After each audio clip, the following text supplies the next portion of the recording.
শুভেন্দু অধিকারী গতকালকে দেখছিলাম বড় বড় গলায় বলছে যে মুসলিম বুথ এজেন্ট বসেছে বিজেপি।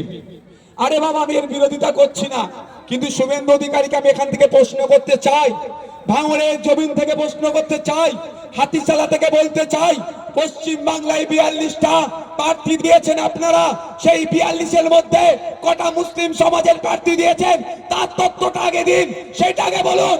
কটা বুথের এজেন্ট বসিয়েছেন ওটা বলতে যাবেন না, কারণ মমতাও তো চায় বুথের এজেন্ট মুসলমানগুলোই হোক। মমতা ব্যানার্জিও তো চায় বুথে মারামারি করুক এই মুসলমানগুলোই, ওই আদিবাসীগুলো, ওই পিছিয়ে বর্গের দলিতগুলো, ওই পিছিয়ে বর্গের মানুষগুলো। বুথের এজেন্ট মুসলমান বসেছে, এটাতে কিছু বাহবা পাওয়ার নাই শুভেন্দু বাবু। যদি সত্যিকারের অর্থে আপনি মুসলমানদের উন্নতি চান, যদি সত্যিকারের অর্থে মুসলিম সমাজকে আপনি মনে প্রাণে ভালোবাসতে চান, তাহলে বুঝতে পারতাম এই 42টার মধ্যে কটা মুসলিম সমাজের এমপি কে প্রার্থী করে আপনারা দাঁড় করিয়েছেন। তার বেলায় শুভেন্দু বাবুকে খুঁজে পাওয়া যায় না।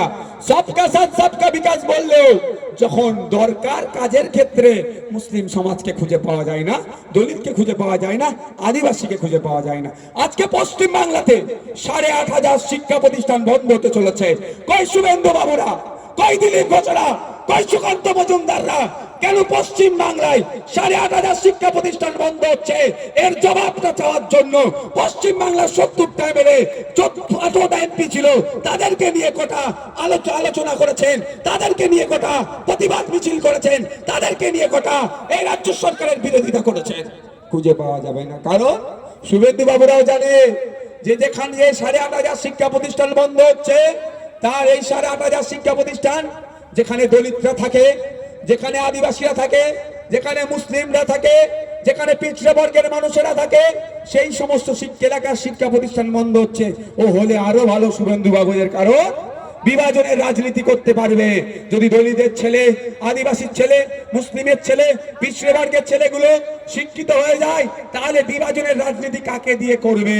সেই জন্য শুভেন্দু বাবুরা, এই মমতা ব্যানার্জিরা 8,500 শিক্ষা প্রতিষ্ঠান বন্ধ করতে চলেছে, আর শুভেন্দু বাবুদের মনে লাড্ডু ফুটছে।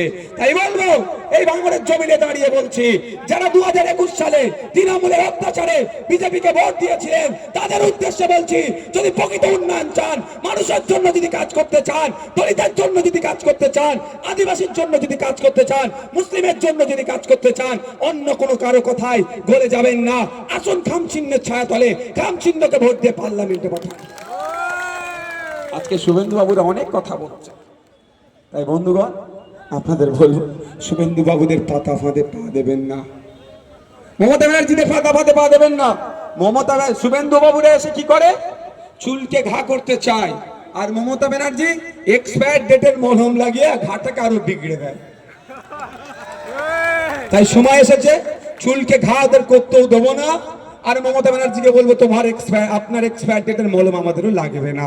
তাই কি করতে হবে?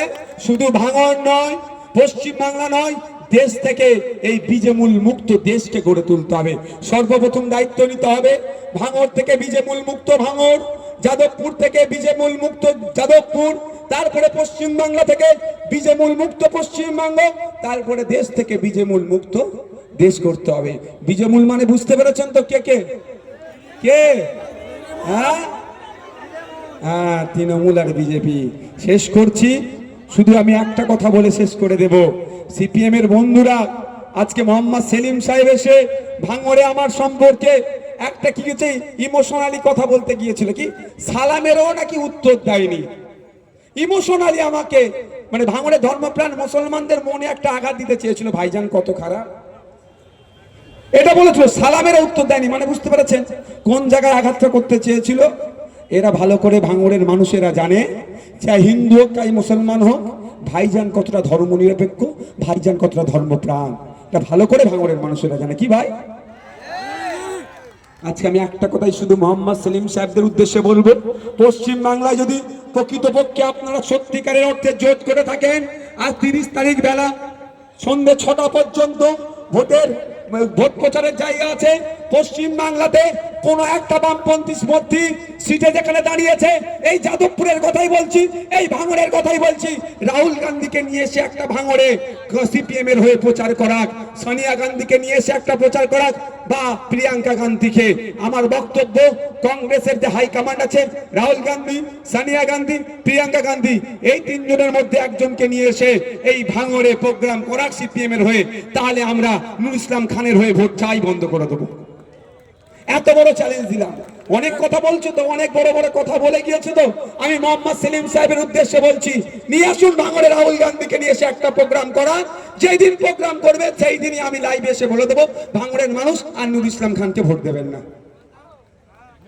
এত কনফিডেন্স আমার আছে, কারণ আপনাদের বলে যাচ্ছি, যাদবপুরে শুধুমাত্র এই সিপিএম এর পক্ষে প্রার্থীরা দিয়েছে এই জন্যই, তৃণমূলকে সুবিধা করার জন্য, তৃণমূলকে সুবিধা করার জন্য এই শওকত মোল্লাদের সাথে গোপনে আতাত করে প্রার্থীরা দিয়েছে।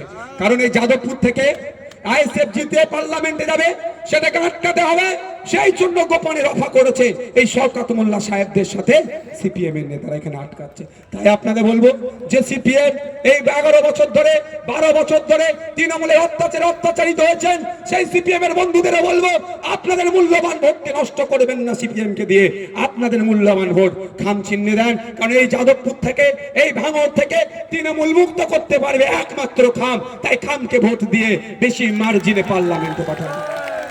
সকলে ভালো থাকবেন, সুস্থ থাকবেন, আস্তে আস্তে এখান থেকে বিদায় নেবেন ভাই, ভালো থাকবেন।